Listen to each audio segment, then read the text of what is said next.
من الشيطان الرجيم بسم الله الرحمن الرحيم وإذ أخذنا ميثاق بني إسرائيل لا تعبدون إلا الله وبالوالدين إحسانا وذي القربى واليتامى والمساكين وقولوا للناس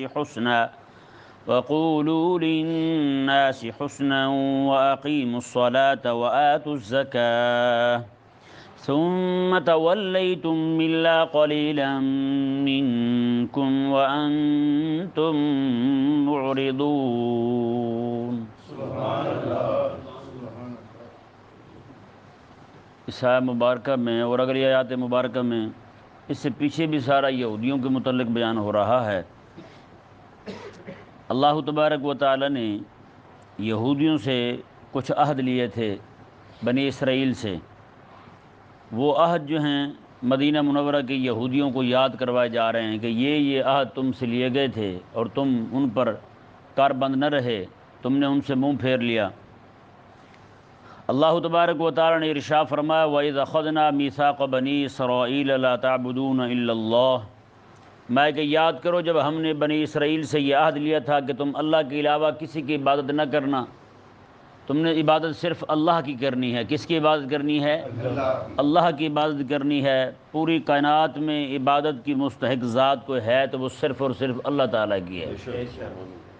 جی، سجدہ بھی اسی کو جائز، سجدہ تعبدی عبادت والا سجدہ، اس کے علاوہ کسی کو سجدہ کرنا جائز نہیں ہے۔ اگر تعظیم کی نیت سے سجدہ کرتا ہے تو بندہ حرام کا مرتکب ہے، اگر کوئی بندہ عبادت کی نیت سے کسی کو سجدہ کرتا ہے تو بندہ مشرک ہے، مومن نہیں ہے وہ۔ اس لیے امام اہل سنت امام احمد رضا خان رحمہ اللہ ارشاد فرماتے ہیں کہ بندہ اولیاء اللہ کے مزار پر جائے تو وہاں پیچھے کھڑا ہو جائے، نہ مزار کو ہاتھ لگائے، نہ چومے، نہ بوسہ دے، نہ وہاں جا کے جھکے، نہ ان کا طواف کرے۔ یہ سب چیزیں حرام ہیں، سب چیزیں منع ہیں۔ یہاں دیکھو، جس کو دیکھو وہ جناب قبر کو معانقہ کر رہا ہوتا ہے۔ جو باپ کو سلام کرنے کا روادار نہیں ہے وہ بابے کی قبر کی ٹانگیں دبا رہا ہوتا ہے، ہم قبر کو دبا رہے ہوتے ہیں۔ ایک بندے کو میں نے خود دیکھا قبر کو دبا رہا ہے، میں نے کہا خیر تو ہے، کیا کر رہے ہو؟ کہتا ہے بزرگ ہیں اتنے عرصے سے پڑے ہوئے ہیں، تھک گئے ہوں گے، اندازہ لگائیں۔ میں نے کہا جو بیچارہ قبر میں پڑا تھک جائے اس کا پھر گلا دبانے والی بات ہے۔ وہ بزرگ ہے تو وہ تو اللہ تعالیٰ کی رحمت میں ہے بھائی۔ اگر کوئی اور بندہ ہے تو قبر دبانے سے اسے کوئی نفع نہیں ہوگا، نہ اسے نفع پہنچانا چاہتے ہو تم اللہ تبارک و تعالیٰ کی راہ میں بڑھ چڑھ کر نیکیاں کرو، اللہ تبارک و تعالیٰ کے دین کے لیے کام کرو، اس کے اصحال ثواب کے لیے کچھ کرو تم، تاکہ اسے بھی نفع ہو۔ قبر کو دبانے سے کیا ہوگا؟ آج ہم نے بڑے سارے کام ایسے ایجاد کر لیے ہیں جس سے قبر والے کو کوئی نفع نہیں، کوئی نفع نہیں قبر والے کو۔ پتہ نہیں انہوں نے قبر کا غسل کہاں سے نکال لیا ہے، سارے پیر پھکڑ کٹھے ہو کے جناب وہ قبر کو غسل دے رہے ہیں۔ بتائیں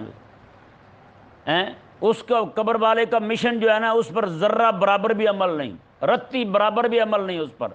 جو کچھ بیچارہ قبر والا بزرگ کرتا ہوا دنیا سے رخصت ہوا ہے، ذرہ برابر عمل نہیں ہے اس پر، لیکن قبر کو غسل دے رہے ہیں۔ یہ داتا صاحب رحمہ اللہ چلے جائیں آپ، لوگ پتہ نہیں ہزاروں من وہاں پہ آ کے گلاب جمع کروا جاتے داتا صاحب کو غسل دینا۔ بھائی یہ کہاں سے نکالا بھی تم نے؟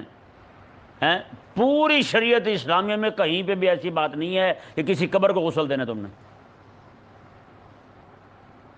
جی، اور وہ بھی آر کے گلاب کے ساتھ۔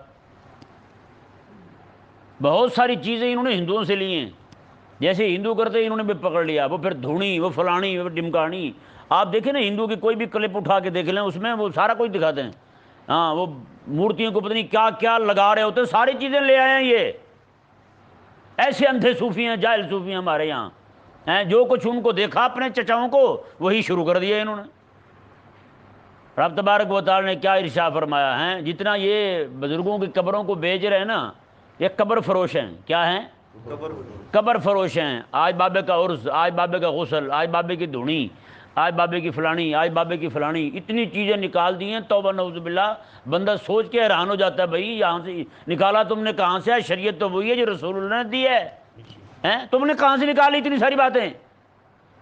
آگے جا کے اسی آئے مبارکہ میں آگے جا کے بات کھلتی ہے، تو میں عرض کرتا ہوں۔ دیکھیں جی، اللہ تبارک و تعالی نے ارشاد فرمایا میں کہ تم سے عہد لیا گیا تھا تم نے اللہ کے علاوہ کسی کی عبادت نہیں کرنی جی، وبالوالدین احسانا، اور تم نے والدین کے ساتھ احسان کرنا ہے، والدین کے ساتھ کیا کرنا ہے؟ احسان کرنا ہے۔ اور مزے کی بات دیکھیں، الا اللہ اور وبالوالدین درمیان میں یہ کہا کف، ٹھہر جا یہاں کیا کر، ٹھہر جا۔ یہ نہ سمجھنا کہیں کہ عبادت رب کی کرنی ہے تو والدین کی بھی کرنی ہے۔ اللہ تعالی رب ہے تو والدین بھی تیرے رب ہیں، مجازی طور پہ پالنے والے تو ہیں نا والدین، ماں بھی پالنے والی ہے، باپ بھی پالنے والا ہے، حقیقت میں دینے والا رب ہے، لیکن دنیا کے اندر بظاہر آنے کا سبب یہی ہے۔ اور جناب جب یہ کوئی چیز اٹھا کے منہ میں نہیں ڈال سکتے، اس کے منہ میں ڈالنے والے بھی والدین ہیں، اس کی خدمت کرنے والے بھی والدین ہیں۔ میں کہ مجازی طور پر پالنے والے یہ ہیں، میں یہ نہ ہو کہ انہیں بھی خدا مان لینا، تم ان کی بھی عبادت شروع کر دینا، میں نہ ان کی عبادت نہیں، یہاں میں کیف ٹھہر جا، پھر آگے پڑھو بالوالدین احسانا، عبادت رب کی ہے، احسان والدین کے ساتھ ہے، احسان کرنا ہے ان کے ساتھ۔ اور یہ احسان کیا ہے؟ ہر الٹی سیدھی بات جو بھی کہتے جائے مانی جائے نہ، یہ احسان نہیں ہے۔ وہی بات مانی جائے گی جس کی شریعت اجازت دے گی۔ کیوں؟ جیسے ماں اور باپ میں سے دونوں میں سے کوئی ایک بات کہیں اور وہ شریعت کے مخالف نہ ہو، عین شریعت کے موافق ہو، تو باپ کی بات مانی جائے گی، ماں کی نہیں مانی جائے گی۔ کہ نہیں سمجھ آیا مسئلہ؟ کس کی بات مانی جائے گی؟ باپ کی بات مانی جائے گی، ماں سے معذرت کی جائے گی، معافی مانگی جائے گی ماں سے، ماں کے باپ کی بات ماننا ضروری تھا۔ کیوں؟ میں نے باپ کی بات اس لیے مانی ہے کہ وہ تیرا بھی حاکم ہے، میرا بھی حاکم، میں اور تو ہم دونوں اسی کے محکوم ہیں، میں اور تو ہم دونوں اسی کے غلام ہیں، اس لیے میں نے اس کی بات مان لی، ابا جی کی، آپ کی بات نہیں مانی، اس لیے معافی چاہتا ہوں۔ تو جب جہاں پہ ماں اور باپ دونوں میں آپس میں ٹکراؤ ہو جائے کسی بات میں، تو وہاں پر باپ کی بات ماننے کا حکم ہے، ماں کی بات نہیں مانی جائے گی، کیونکہ ماں محکوم ہے اور یہ بھی محکوم ہے۔ تو محکوم کی بات نہیں مانے گا حاکم کے معاملے میں، حاکم کی بات کو چھوڑ کر محکوم کی بات نہیں مانے گا، ہے یا نہیں ایسا؟ تو جب بات ماں باپ میں اور رب میں آ جائے، وہ تو حاکم اعلیٰ ہے، جہاں پہ رب کچھ اور کہے، ماں باپ کچھ اور کہیں، رب کا حکم کچھ اور ہو، ماں باپ کا حکم کچھ اور ہو، تو وہاں پر ان دونوں کی بات چھوڑ دی جائے گی، رب کی بات مانی جائے گی۔ کیوں؟ جیسے ماں محکوم تھی، بیٹا بھی محکوم تھا، تو حاکم باپ تھا، باپ کی بات مانی۔ یہاں پہ ماں بھی محکوم، بیٹا بھی محکوم، باپ بھی محکوم، کس کا؟ یہاں حاکم رب بن رہا ہے، یہاں حاکم کون ہے؟ رب ہے، تو بات کس کی مانی جائے گی؟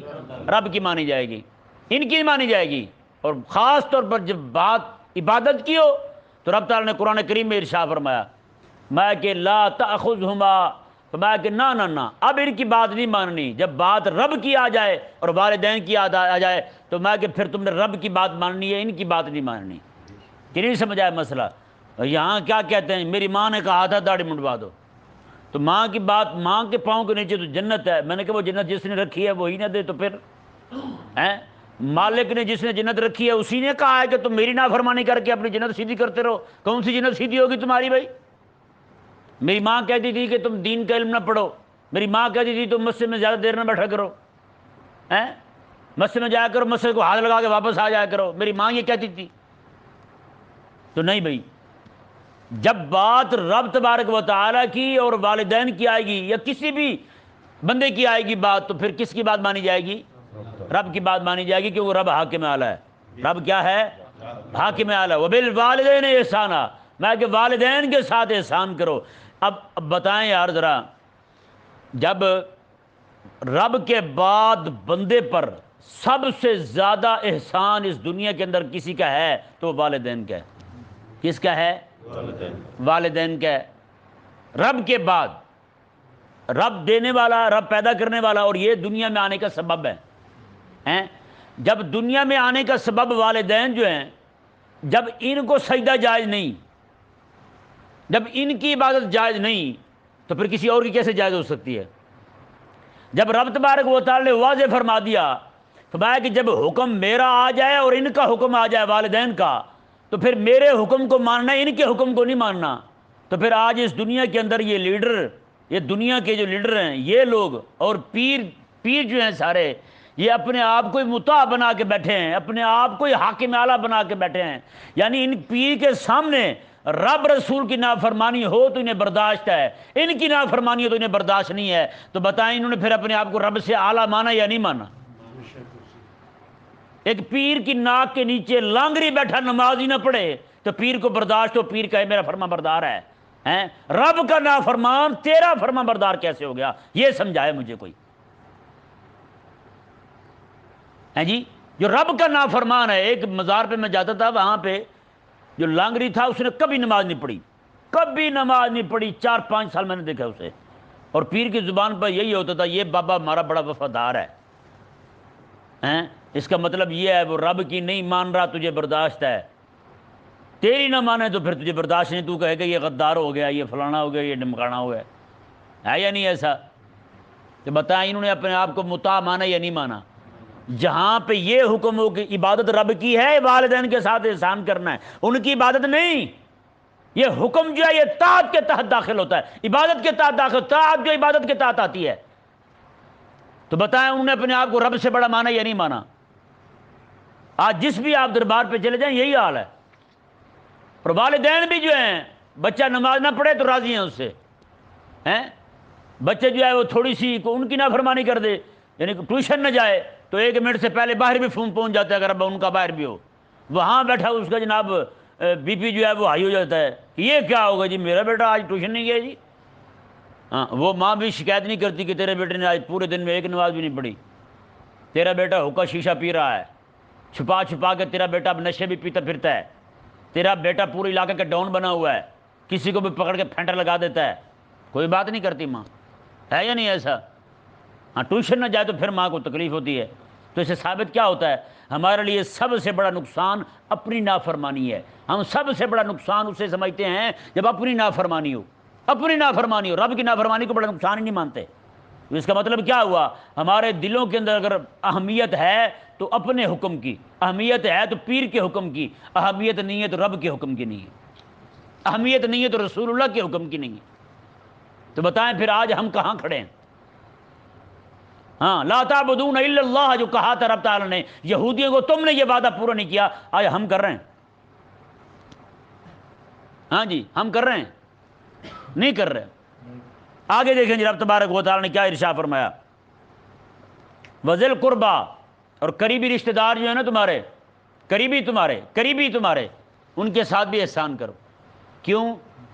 بندے کو جو بھی راحت پہنچتی ہے نا وہ قریبیوں کے ذریعے ہی پہنچتی ہے، اپنے رشتہ دار، بہن بھائی، اپنے تعلق والے، دوست احباب، قریبی جو ہیں انہی کے ذریعے راحت پہنچتی ہے، انہی کے ذریعے سکون پہنچتا ہے بندے کو، وہی بندے کو تکلیف میں جناب وہ اس کو تسلیاں دینے والے ہوتے ہیں، اسے صبر کی تلقین کرنے والے ہوتے ہیں، حق کی وصیت کرنے والے ہوتے ہیں۔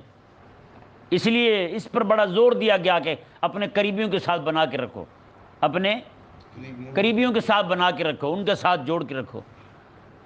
اپنے قریبی جو ہے نا ان کے ساتھ لڑائی ہے اور دوسروں کے ساتھ یاری ہیں، نہ، یہ نہ ہو، اپنے قریبیوں کے ساتھ بنا کے رکھو، دوستی جو ہے نا ان کے ساتھ وہ لگا کے رکھو، تم ان کی دیکھ بھال کرو، ان کے فرائض جو ہیں تم پر وہ پورے کرو ہر طرح سے۔ ان کو پیسوں کی ضرورت ہے، آپ کے پاس ہیں تو وہ دو انہیں آپ کی زبانی مدد کی ضرورت ہے تو وہ کرو، کہیں سفارش کرنی ہے تو وہ کرو، ان کی خدمت کرو جس طرح بھی تم سے بن پڑے۔ اور آگے کیا فرمایا، والیتامی، اور یتیموں کی بھی، یتیموں کے ساتھ بھی احسان کرو، والمساکین، اور مسکینوں کے ساتھ بھی۔ اور آگے کیا فرمایا، وقولوا للناس حسنا، اور تم سے یہ بھی وعدہ تھا کہ تم نے بات اچھی کہنی ہے۔ یہ مزے کی بات دیکھیں، یہ بات اچھی کہنا یہ زبان کی صفت ہے، ٹانگ سے تو بات نہیں کی جاتی، نہ ہاتھ سے کوئی بات کی جاتی ہے، بات جو ہاتھ سے اشارے کیے جا سکتے ہیں بات کو سمجھانے کے لیے، لیکن اصل بات کرنے کی جو چیز اللہ تعالیٰ نے ہمیں عطا فرمائی ہے وہ زبان ہے، نہ اس پہ تیل لگے نہ پٹرول، کوئی چیز خرچ ہوتا ہے زبان پر؟ آج تک کسی نے کہا، یہ تو کہیں گے بھی بول بول کے جبڑے درد کر رہے ہیں، کسی نے یہ بھی کہا ہے زبان درد کر رہی ہے میری بول بول کے؟ کھا کھا کے چاہے کر لے، گرم چیز کھا لے زبان جل جائے، یہ ہو سکتا ہے، لیکن ایسا کسی سے بھی نہیں سنا کہ آج تک بول بول کے تھا کیا ہے۔ سن کے بندے کا کان جو ہے وہ کبھی کہتے میرے تو کان پک گئے ہیں، کہتے نہیں کہتے؟ آج تک کسی سے یہ نہیں سنا کہ بول بول کے زبان پک گئی میری۔ یہ ضرور کہتے کھا کھا کے زبان گھس گئی ہے میری کہ نہیں، اور بولتے اتنا کہتے تیری زبان لمبی ہو گئی ہے، مطلب یہ کہ زبان تھکتی نہیں، زبان نہیں تھکتی۔ کبھی دیکھا کسی کو وہ جناب پڑا وہ کیا جائے زبان تھکی ہوئی، ہم نہیں جاتے، ٹانگیں تھک گئی ہیں، ہاتھ تھک گئے ہیں کام کر کے، گردن تھک گئی ہے، کمر درد کر رہی ہے، کبھی کسی نے نہیں کہا بھی زبان آج تکلیف میں ہے جی یہ نہیں بول سکتی آج، گلا پک جاتا ہے، گلا بیٹھ جاتا ہے، گلا خراب ہو جاتا ہے، زبان نہ کبھی بیٹھی ہے نہ کبھی یہ کھڑی ہوئی ہے، نہ کبھی اس نے احتجاج کیا ہے، نہ کبھی کسی کو تکلیف دی ہے، نہیں کہا اس نے بھی میں نہیں بولتی آج میں تھکی ہوئی ہوں۔ کیا اللہ تبارک و تعالی نے اس کے اندر نظام رکھا ہے۔ تو رب تعالیٰ نے وَقُولُوا لِلنَّاسِ حُسْنًا، اور تم اچھی بات بھی کہو پھر اس سے، کیوں نہیں کہتے لوگوں کو تم؟ یہ وعدہ لیا تھا رب تبارک و تعالی نے ان سے۔ اور دنیا کائنات کے اندر سب سے اچھی بات جس کا ان سے وعدہ تھا وہی ہم سے وعدہ، یہ والا وعدہ، کیونکہ پیچھے جو باتیں آ رہی ہیں وہ ہم سے بھی وعدہ ہے بھائی، رب کی عبادت، یہ ہم سے عہد نہیں لیا گیا کہ رب کی ہی عبادت کرنی ہے، رب کو چھوڑ کے کسی کی طرف نہیں جانا تم نے، اور احسان کرنا والدین کے ساتھ، قریبی رشتہ داروں کے ساتھ، اور یتیموں کے ساتھ، مسکینوں کے ساتھ، وَقُولُوا لِلنَّاسِ حُسْنًا، اور اچھی بات تم نے کہنی ہے، اچھی بات تم نے کہنی ہے، اور اچھی بات جو ہے نا سب سے بڑی اچھی بات وہ رب تبارک و تعالیٰ کی توحید کی تبلیغ ہے، ہاں رب تعالیٰ کی توحید کی تبلیغ۔ اور اس کے بعد جو انہیں سب سے اچھی بات کہی گئی تھی وہ یہ تھی کہ رسول اللہ علیہ السلام جب تشریف لائیں ان پر ایمان لانا ہے تمہیں، حضور کی ختم نبوت پر ایمان لانا ہے، اور یہی اچھی بات تم نے لوگوں کو کہنی ہے۔ لیکن کیا کیا انہوں نے؟ خلاق کائنات نے، اچھا جی آگے دیکھیں، فرمایا رب تعالیٰ نے وَأَقِیمُوا الصَّلَاةَ وَآتُوا الزَّکَاةَ، اور تم سے یہ بھی عہد لیا گیا تھا تم نماز قائم کرتے رہو اور زکوٰۃ دیتے رہو، نماز بھی قائم کرو اور زکوٰۃ بھی دو۔ ثُمَّ تَوَلَّیْتُمْ إِلَّا قَلِیلًا مِّنکُمْ وَأَنتُم مُعْرِضُونَ، لیکن تم میں سے سارے لوگ ہی پھر گئے، الا قلیلا سوائے تھوڑوں کے۔ قرآن کا مزاج دیکھیں یار، قرآن کا مزاج دیکھیں، قرآن کی انصاف پسندی دیکھیں۔ سامنے یہودی کھڑا ہے مخالف ہے، سامنے یہودی کھڑا ہے مخالف ہے، اور مخالف کے عیب گنوائے جا رہے ہیں، مخالف کے عیب گنوائے جا رہے ہیں کہ تم میں یہ بھی عیب ہے، یہ بھی عیب ہے، تمہیں کہا تھا کہ رب کی عبادت کرو تم نے وہ چھوڑی، تمہیں کہا تھا کہ تم نے والدین کے ساتھ احسان کرنا ہے تم نے وہ ترک کیا، تمہیں کہا قریبیوں کا خیال کرنا ہے تم نے وہ ترک کیا، تمہیں کہا یتیموں کا خیال کرنا ہے تم نے وہ ترک کیا۔ یہ ساری چیزیں بیان کرتے ہوئے رب تبارک و تعالیٰ الا قلیلا، ہاں تم میں تھوڑے لوگ تھے جو میرے حکم کے پابند رہے ہیں، جو میرے حکم کے پابند رہے ہیں، وانتم موردون، لیکن تم میں اکثریت ایسی تھی جو منہ پھیر گئے۔ اس سے ثابت کیا ہوا؟ کسی بھی جماعت کے اندر ہر بندہ ہی بے حیا نہیں ہوتا، کسی بھی ملک کے اندر ہر بندہ بے دین نہیں ہوتا، ہاں وہاں پہ کچھ لوگ انصاف پسند بھی ہوتے ہیں، وہاں کچھ لوگ اعتدال پسند بھی ہوتے ہیں، وہاں پہ کچھ لوگ تقوی کو ماننے والے بھی ہوتے ہیں، رب کو ماننے والے بھی ہوتے ہیں، لہذا ایک ہی ڈنڈے کے ساتھ سب کو ہانکنا جائز نہیں ہے، ہاں سب کو ایک ہی ڈنڈے کے ساتھ ہانکنا جائز نہیں ہے۔ آج ہمارے لوگ پکڑے کسی کو پوری جماعت کو ہی گستاخ کہہ دیتے ہیں، پوری جماعت کو ایسا کہہ دیتے ہیں، وہ پورے لوگ ہی جناب ایسے ہیں۔ بھائی کیا کہہ رہے ہو تم نے سارے کے دل چیر کے دیکھیں کہ سارے بے دین ہیں، سارے گستاخ ہیں، سارے ہی ایسے ہیں، یہ عجیب بات ہے، یہ ہماری سمجھ سے بالا تر ہے۔ آگے دیکھیں جی رب تبارک و تعالیٰ نے کیا ارشاد فرمایا، یہودیوں کے ساتھ جو عہد لیے تھے رب تبارک و تعالیٰ نے، ان عہدوں میں سے کچھ عہد کا ذکر یہاں ہو رہا ہے۔ رب تبارک و تعالیٰ نے ارشاد فرمایا وَإِذَا أَخَذْنَا مِيثَاقَكُمْ لَا تَسْفِكُونَ دِمَاءَكُمْ، اور یاد کرو ہم نے تم سے یہ بھی عہد لیا تھا کہ تم اپنوں کا خون نہیں بہاؤ گے، اپنے یعنی یہودیوں سے، بنی اسرائیل سے یہ عہد لیا تھا رب تعالیٰ نے، تم نے کسی یہودی کو نہیں مارنا، موسیٰ علیہ السلام کو ماننے والے کو نہیں قتل کرنا تم نے، وَلَا تُخْرِجُونَ أَنفُسَكُم مِّن دِيَارِكُمْ، اور تم نے اپنوں میں سے کسی کو ملک اپنے علاقے سے نکالنا بھی نہیں ہے، اس کے گھر سے نکالنا بھی نہیں ہے، اس کے وطن سے نہیں نکالنا، کسی کو جلا وطن نہیں کرنا، یہ دوسرا عہد تھا۔ اور ثم اقررتم، پھر تم نے اقرار بھی کیا تھا، وانتم تشہدون، اور تم خود اس کے گواہ بھی تھے، تم نے اقرار بھی کیا کہ مولا ہم اپنوں میں سے کسی کو قتل نہیں کریں گے، تم نے یہ اقرار بھی کیا اور گواہ بھی بنے تھے تم کہ تم اپنوں میں سے کسی کو گھر سے باہر نہیں نکالیں گے، تو پھر تم نے کیا کیا؟ آگے دیکھیں جی مزید آ رہا ہے۔ یہ اللہ تبارک و تعالیٰ نے جو دو عہد ان کے بیان کیے نا جی، ایک اور عہد بھی تھا ایک اور عہد بھی تھا اور حکم بھی تھا رب تبارک و تعالیٰ کا، یہ کہ تمہارا اپنا، تمہارے قبیلے کا، تمہاری قوم کا، تمہارے مذہب کا بندہ کہیں پہ قید ہو، تم نے اپنی طرف سے پیسے دینے اور اسے آزاد کروانا ہے وہاں سے.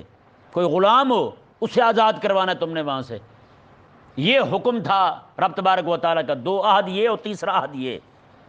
اب مدینے کے یہودی جو تھے، مدینے میں یہودیوں کے 3 قبیلے تھے اور مشرکوں کے 2 تھے، اوس اور خزرج. بنو قریظہ اور بنو نذیر، یہ 2 قبیلے جو ہیں، ان کی مدینے کے 2 مشرک قبیلوں کے ساتھ حلف برداری ہوئی تھی. یعنی ایک قبیلہ یہودیوں کا اور ایک قبیلہ مشرکوں کا، انہوں نے آپس میں عہد کیا کہ ہم آپ کے بھائی ہیں، آپ کی لڑائی کسی کے ساتھ ہو گئی، چاہے وہ ہمارا یہودی کیوں نہ ہو. بنو قریظہ کا یہودی کہہ رہا ہے چاہے وہ بنو نذیر کا یہودی کیوں نہ ہو، ہم آپ کے ساتھ ہیں، ہم سارا کچھ کریں گے. اسے قتل کرنا پڑا تو کریں گے، اسے اپنے وطن سے نکالنا پڑا تو نکالیں گے، اس کے گھر اجاڑنے پڑے تو اجاڑیں گے. یہ عہد کیا انہوں نے. اب جب ان کی آپس میں جنگ ہوتی، یہودی ایک قبیلہ یہودیوں کا مشرکوں کے ایک قبیلے کے ساتھ مل کر اپنے ہی مذہب کے یہودیوں پر حملہ آور ہو جاتا، انہیں قتل بھی کرتا، ان کے گھروں کو اجاڑتا، ان کی عزت برباد کر دیتا، انہیں اپنے وطن سے نکال دیتا. اور جب انہیں پتہ چلتا کوئی بندہ ان کا پکڑا گیا ہے، یہودیوں کا بندہ مشرکوں کے ہاتھ قید ہے، کس قبیلے کا؟ دوسرے قبیلے کا، جنہیں یہ قتل کرنے گئے تھے، ان کے گھر، جنہوں نے قتل بھی کیا، گھروں سے بھی نکالا، سارا کچھ کیا. لیکن جب انہیں پتہ چلتا فلاں بندہ قید ہے تو پھر اپنی طرف سے پیسے دیتے، اپنے دشمن قبیلے کے بندے کو آزاد کرواتے تھے.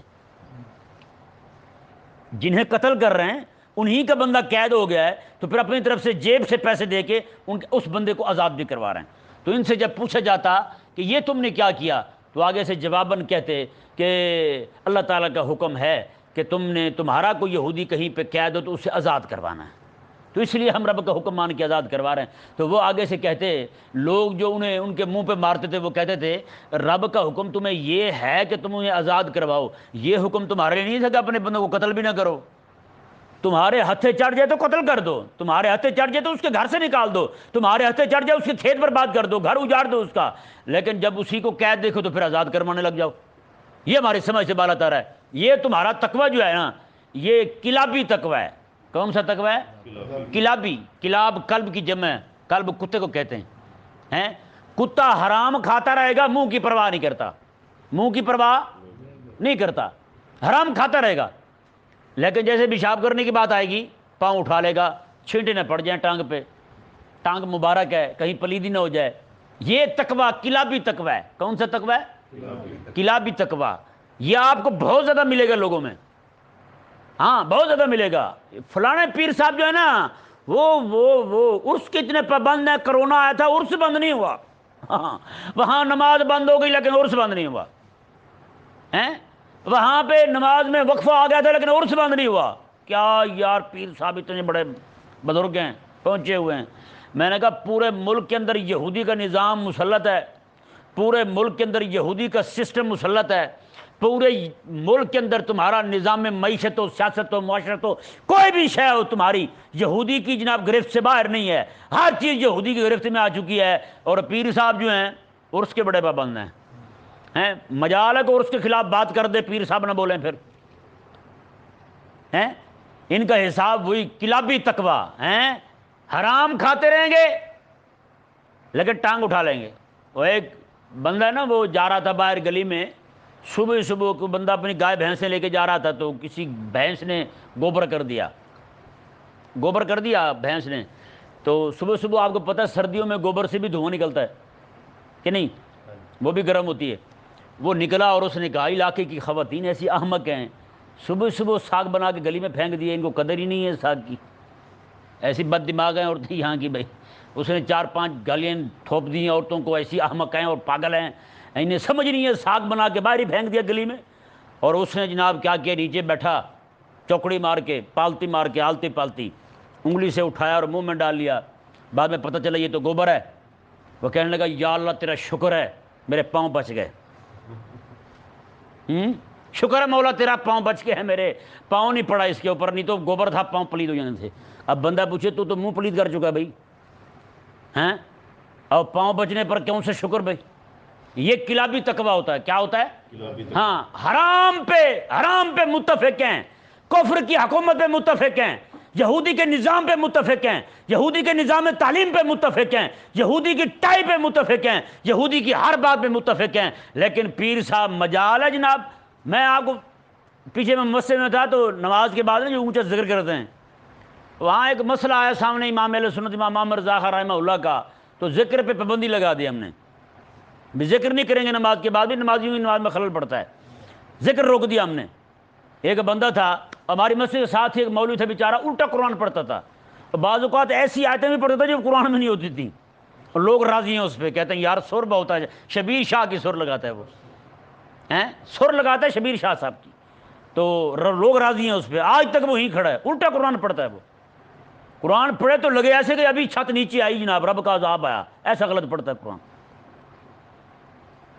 ہم نے ذکر روک دیا، ایک بندے کی غیرت نہیں جاگ گئی، وہ کہنے لگا جی ذکر کیوں روکا؟ ہم نے کہا جی وجہ یہ ہے اس کی، کہتا جی آپ عاشق رسول ہی نہیں ہیں، یہ اس نے کہا آپ عاشق رسول ہی نہیں ہیں جی۔ وہ کرسی پہ بیٹھ کے نماز پڑھتا تھا، اس نے کرسی اٹھائی اس طرح کندھے پہ رکھی اور روانہ ہونے لگا۔ میں نے کہا کہاں جا رہے ہیں؟ کہتا وہاں نماز پڑھوں گا۔ میں نے کہا اس کی اپنی نہیں ہوتی، تیری کیسے ہو جائے گی؟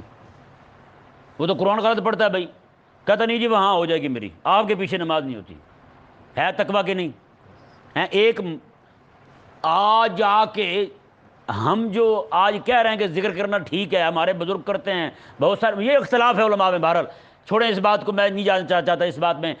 تو آج ہم وہ ذکر جو کرنا مستحب بنتا ہے، بس اس ذکر کی خاطر رب کا فرض داؤ پہ لگا دیا۔ ہاں جی، تقویٰ تو ہے ایسا کہ ہم نے ایک مستحب کی، جو اس کے نزدیک مستحب تھا، اس کی مخالفت برداشت نہیں کی، لیکن رب کا فرض وہ کہاں گیا؟ بڑے بڑے حراموں میں پڑے ہوئے ہیں ان کے منہ، اور تقویٰ ان کا کلابی کتے والا تقویٰ ان کا ہے۔ اگر ایسے لوگ نا حضرت عبداللہ بن عمر کے پاس آ گئے حج کے موسم میں، حج کے دن ہے، عبداللہ بن عمر رضی اللہ تعالیٰ عنہ بیٹھے ہوئے سرکار، کچھ لوگ کہنے لگے جی ہم عراق سے آئے ہیں، کوفے سے، مسئلہ پوچھنا تھا۔ میں پوچھیں بھائی، امام حسین رضی اللہ تعالیٰ عنہ کی تازہ شہادت ہوئی تھی، امام حسین پاک کی، مسئلہ پوچھنے لگے، ہم احرام میں تھے تو مچھر مار بیٹھے ہیں، کیا فرماتے ہیں آپ؟ حضرت عبداللہ بن عمر رضی اللہ تعالیٰ عنہ ماننے لگے، دفع ہو جاؤ یہاں سے، تم شرم نہیں آتی تمہیں؟ امام حسین کو جب تم نے شہید کیا، رسول اللہ علیہ السلام کے نواسے کو، جگر گوشہ رسول کو شہید کیا، تب بھی پوچھا تھا کسی سے؟ مچھر مار کے پوچھنے آ گیا تم؟ یہ کون سا تقویٰ تمہارا؟ یہ حضرت عبداللہ بن عمر رضی اللہ تعالیٰ عنہما نے اپنی بارگاہ سے نکلوا دیا تھا انہیں، مسئلے کا جواب بھی نہیں دیا انہیں۔ یہ کون سا تقویٰ تمہارا؟ آج یہاں سود کھا گئے، حرام کھا گئے، لوگوں کی پراپرٹیاں کھا گئے، لوگوں کی کوٹھیاں کھا گئے، بنگلے کھا گئے، مال کھا گئے، غریبوں کا حق، بہنوں کا حق کھا گئے، ہر چیز کھا گئے ہیں۔ حاجی صاحب بڑے بزرگ ہیں، کلخانی نہیں چھوڑتے، ابا جی فوت ہوئے، اتنے کلخانی پہ دیکھیں پکائی انہوں نے، اب میں نے کہا یہ اس کا تقویٰ کلابی ہے، حضرت صاحب کتے بنے ہوئے ہیں، ہاں بہن کا حق کھا گئے ہیں حضرت صاحب، بہت بڑے کتے ہیں، یہ بولی کتے ہیں، بولی کتے ہیں، آپ کو نہیں پتا ان کا؟ آج بڑے بڑے ملا پیر جو ہیں بہنوں کو حق دبا رہے ہیں، بہنوں کو حق کھا رہے ہیں، بہن کو نہیں دیتے کوئی چیز، پرلے درجے کے خبیث بنے ہوئے ہیں۔ ہاں اب بتائیں جی، بہن کا حق کھا گیا ہے، کوئی نہیں بولا؟ کوئی بولا ہے؟ نہیں بولتے۔ اگر وہی کلخانی نہ کرے 1800 بندے بھونکیں گے، تو بتائیں ہم نے رب کے فرض کو بڑا جانا نہیں، اپنی رسومات کو بڑا جانا ہے ہم نے؟ یہ کتوں والا تقویٰ ہے یا نہیں یار بتائیں؟ یہ یہودیوں والا تقویٰ تھا، یہودیوں کا تقویٰ بھی کتے والا، ان کا تقویٰ بھی کتے والا، دونوں ایک جیسے ہیں۔ دیکھیں جی آیت مبارکہ، اللہ تبارک و تعالی نے ارشاد فرمایا، ما ثم انتم ہؤلاء تقتلون انفسکم وتخرجون فریقا منکم من دیارہم، پھر تم ہی ہو کہ تم اپنوں کو قتل بھی کر دیتے ہو، تم اپنوں میں سے ایک گروہ کو اس کے گھروں سے بھی نکال دیتے ہو، اپنوں کو گھروں سے نکال رہے ہو، تظاہرون علیہم بالاسم والعدوان، پھر اپنوں کے خلاف گناہ کے اور دشمنی کے معاملات میں ان کی مدد بھی کرتے پھرتے ہو، ان کی مدد بھی کرتے پھرتے ہو، اپنوں کے خلاف مدد کرتے پھرتے ہو تم۔ بتائیں بھئی یہ یہودیوں والی بات آج ہم میں آئی ہی نہیں آئی؟ ہمارے حکمران رسول اللہ کے مقابلے میں گستاخوں کی مدد کر رہے ہیں، رسول اللہ کے مقابلے میں گستاخی کی عورت خنزیرہ نے، انہوں نے مدد کس کی اس خنزیرہ کی کن کی؟ باہر بیٹھے کافروں کے ساتھ، ان کے ساتھ مل کر، اور غداری کی ہے تو کس کے ساتھ کی ہے؟ جس کے نام کا کھاتے ہیں، جس کا نام کا کھاتے ہیں اس کے ساتھ غداری کی ہے۔ آج انہوں نے بھی یہودی کے نظام کو پسند کیا ہے، یہودی کے سسٹم کو پسند کیا ہے۔ آج کہیں نا جی یار رسول اللہ علیہ السلام کی جو عطا کردہ خلافت ہے وہی لے آؤ، وہ کیسے آئے گی حضرت؟ بتائیں تو صحیح۔ میں نے کہا یہودی کے نظام کو کیسے قبول کر لیا آپ نے؟ میں نے کہا جہاں پہ یہودی نظام ذہنوں پہ مسلط اور حاوی ہو چکا ہو، اعصاب پر حاوی ہو چکا ہو، وہاں یہ سوال بنتا ہے کہ نظام حضور کا کیسے آئے گا؟ کیسے آئے گا جی؟ پوچھتے ہیں ہم کہیں نا آپ یار یہ یہودی کا سکول سسٹم ہے، وہاں پہ آپ کے بچوں کا ایمان خراب ہو رہا ہے، چھوڑ دیں جی، پھر ادارہ بتائیں جی، کو پھر آپ اپنا ادارہ بنائیں جی۔ ہاں جی، تمہیں اتنی پرواہ نہیں ہے اپنے بچوں کے ایمان کی؟ تم اپنے بچوں کے ایمان کی فکر کر سکو؟ ایک بندہ کھڑا ہو کے تمہیں درس دے رہا ہے غیرت کا، عبرت بتا رہا ہے، تمہیں بیان کر رہا ہے، تمہاری فکر کر رہا ہے، وَقُولُوا لِلنَّاسِ حُسْنًا، رب کے حکم پر عمل کرتے ہوئے تمہیں کہہ رہا ہے کہ تم بچ جاؤ، اپنے بچوں کو بچا لو، اوپر سے کھڑے ہو کے فوراً اداروں کے مطالبے شروع کر دیتے ہو۔ اتنے بڑے گھر تم نے کیسے بنا لیا اکیلے؟ یہودی کا سکول تم نے کیسے قائم کر لیا؟ یہودی کے سسٹم کو کیسے قبول کر لیا؟ تو جن اعصاب پہ یہودی نظام مسلط ہو چکا ہو نا، وہاں یہ سوال بنتا ہے، وہاں یہ سوال بنتا ہے کہ وہ کیسے ہوگا؟ رسول اللہ کا نظام کیسے آئے گا؟ مجھے ایک اچھا بھلا مولوی کہنے لگا، عالم تھا، وہ مفتی تھا، مجھے کہنے لگا جی آپ بات کرتے ہیں اس وقت رسول اللہ علیہ السلام کے نظام کی، اس نظام کو چلانے والے ہیں کہاں؟ میں نے کہا علماء چلائیں گے۔ کہتے علماء کو کیا پتہ؟ کہتے ہیں یہ حکومت کرنا یہ انہی کی بس کی بات ہے، یہ گنجے منجے اور پیپل پارٹی اور فلانی پارٹی وہی کر رہے ہیں اور وہی کر رہے تھے، ان کو کرنے تھے، یہ آپ کا کام نہیں ہے۔ کہتے ہیں یہ مسلح اور حکومت یہ کٹھی کیسے ہو سکتے ہیں؟ میں نے کہا حضرت ابوبکر صدیق رضی اللہ تعالیٰ نماز پڑھاتے تھے، نماز پڑھانے کے بعد لشکر روانہ کرتے تھے۔ حضرت عمر رضی اللہ تعالیٰ خود فرماتے ہیں، مدح کی بات ہے کہ حضرت عمر فرماتے ہیں میں اتنی مجھے مصروفیت ہوتی ہے، میں نماز بھی پڑھ رہا ہوتا ہوں اور حالت نماز میں جہاد کی صف میں درست کر رہا ہوتا ہوں۔ یہ حضرت عمر فرماتے ہیں، حضرت عمر کا فرمان ہے ذاتی، صحیح سند کے ساتھ یہ حدیث موجود ہے۔ ہیں حالت نماز میں جہاد کی صف میں درست کر رہا ہوتا ہوں۔ نماز پڑھ رہے ہوتے، نماز پڑھ رہے ہیں ساتھ درست کر رہے ہیں، اس طرح لوگوں کو سیدھا کر رہے ہیں، اس طرح کھڑو، اس طرح کھڑو۔ یہ کیا ہے؟ یہ مسجد کا امام مجاہد اعظم ہے، مسجد کا امام حاکم بنا ہوا رب تبارک و تعالیٰ کا نائب بن کر۔ آج بتائیں نا جی، ایک سکول کا چپراسی بھی اتنے خرچے میں نظام نہیں چلا سکتا۔ ہاں، ایک مسجد کا امام تھوڑے پیسوں پر پوری مسجد کا نظام چلاتا ہے یا نہیں؟ اذانیں بھی پڑھے، کو مر جائے تو اس پہ ہنسے بھی روئے بھی، ایسے نکل گیا، واللہ کہنے کا ارادہ نہیں تھا۔ ہمارا کسی کی فوت ہونے پہ کوئی دل خوش نہیں ہوتا۔ کوئی مولوی ہیں دعا کرتے ہیں یا اللہ کو مرے تو ہم بھی 4 دن مرغی کھائیں، وہ والی بات نہیں ہے۔ الحمدللہ، اللہ کرے حضور کے غلام زندہ ہی رہیں، تاکہ کافروں کی تباہی دیکھیں، کافروں کی ذلت دیکھیں اور رسول اللہ علیہ السلام کے غلاموں کا غلبہ دیکھیں۔ اور اللہ تبارک و تعالیٰ کی بارگاہ میں یہ بھی دعا کرنی چاہیے کہ مولا ہمیں امام مہدی کے لشکر میں شامل فرما۔ یہ دعا ہر بندہ اپنی دعا میں شامل رکھے، اور دجال کے فتنے سے بچنے کی بھی دعا مانگا کریں۔ کس دن میں انشاءاللہ مزید گفتگو کروں گا، بہرحال یہ آیت مبارکہ کا ترجمہ دیکھیں۔ اللہ تعالیٰ نے ارشاد فرمایا وَإِن يَأْتُوكُمْ مُسَارَىٰ تُفَادُوهُمْ وَهُوَ مُحَرَّمٌ عَلَيْكُمْ إِخْرَاجُهُمْ، اگر تمہارے پاس تمہارا کوئی قیدی آ جائے تو پھر تم فدیہ بھی دیتے ہو، پیسے دے کے اسے آزاد بھی کرواتے ہو، حالانکہ یہ تو حرام تھا تمہیں اسے گھر سے نکالنا۔ اور گھر سے نکالا کیوں ہے؟ جب گھر سے نکل گیا، باہر لوگوں نے اسے قید کر لیا، اب تمہیں پتہ چلا تو پیسے دے کے اسے آزاد کروا رہے ہو۔ اسے تو نکالنا ہی حرام تھا گھر سے، وہ تم نے کر لیا، اب یہ کر رہے ہو۔ وہ کہتے تھے چلو کچھ نہ کچھ تو مانے نہ رب کی، آگے سے پتہ کیا جواب دیتے تھے؟ کہتے وہ یار ہیں ہمارے مشرک، وہ یاری بھی تو پالنی پڑتی ہے نا، بندہ اتنی بھی یاریاں نہ پالے کہ رب رسول کا ہی نافرمان ہو جائے۔ رب تبارک و تعالیٰ نے ارشاد فرمایا افتؤمنون ببعض الکتاب وتکفرون ببعض، میں تم بعض کتاب کو مانتے ہو بعض کا انکار کرتے ہو۔ اور یہ حکم جہاں پہ لکھا ہوا ہے کہ تم اپنوں کو آزاد کرواؤ، وہیں پہ یہ بھی لکھا ہوا ہے اپنوں کو قتل بھی نہ کرو اور انہیں گھر سے نکالو بھی نہ۔ کچھ مانتے ہو کچھ کو نہیں مانتے ہو۔ اس سے ثابت ہوا ایمان یہ ہے کہ پورے کا پورا مانا جائے۔ کیا مانا جائے؟ پورے کا پورا مانا جائے، کسی بھی بات کا انکار نہ ہو۔ آگے اللہ تبارک و تعالیٰ نے فرمایا فما جزاء من يفعل ذلك منكم الا خزي في الحیات الدنیا، میں جو بھی بندہ تم میں سے یہ حرکت کر رہا ہے اس کی سزا دنیا میں ذلت ہے، دنیا میں کیا ہے؟ ذلت ہے۔ اور بیوم القیامت ہے، اور رہا قیامت کے دن تو یردون الی اشد العذاب، تو قیامت کے دن سب سے سخت ترین عذاب کی طرف پھیرے جائیں گے، یہ سب سے سخت ترین عذاب کی طرف پھیرے جائیں گے۔ وَمَا اللَّهُ بِغَافِلٍ عَمَّا تَعْمَلُونَ، اور یہ ذہن میں رہے اللہ تمہارے کاموں سے غافل نہیں ہے، جو بھی تم کر رہے ہو اللہ تعالیٰ دیکھ رہا ہے، اللہ تبارک و تعالیٰ ہر چیز کو جانتا ہے۔ اللہ تبارک و تعالیٰ نے فرمایا اولئک الذین اشتروا الحیاۃ الدنیا بالآخرہ، میں یہی ہیں وہ لوگ جنہوں نے آخرت بیچ کے دنیا کی زندگی لے لی ہے، آخرت کو چھوڑ دی ہے، آخرت بیچ دی انہوں نے دنیا کے بدلے میں، دنیا لے لی انہوں نے آخرت چھوڑ دی۔ اور فرمایا فلا یخفف، ہر وہ بندہ جو دنیا کو ترجیح دے آخرت پر، جو کہ آخرت کس نے دیکھی ہے، ہیں یہ جہان میٹھا تو اگلا کس نے ڈٹھا، کہتے نہیں کہتے؟ یہی میٹھا ہے بھائی، اگلا کس نے دیکھا ہے، چھوڑو یہی مل رہا ہے نقد، وہ ادھار کون کرے؟ رب تعالیٰ نے فرمایا کہ فلا یخفف عنہم العذاب، جو لوگ ایسی حرکت کر رہے ہیں ان کے عذاب میں کوئی تخفیف نہیں ہوگی، عذاب ہلکا نہیں کیا جائے گا، ولا ہم ینصرون، اور نہ ہی ان کی مدد کی جائے گی۔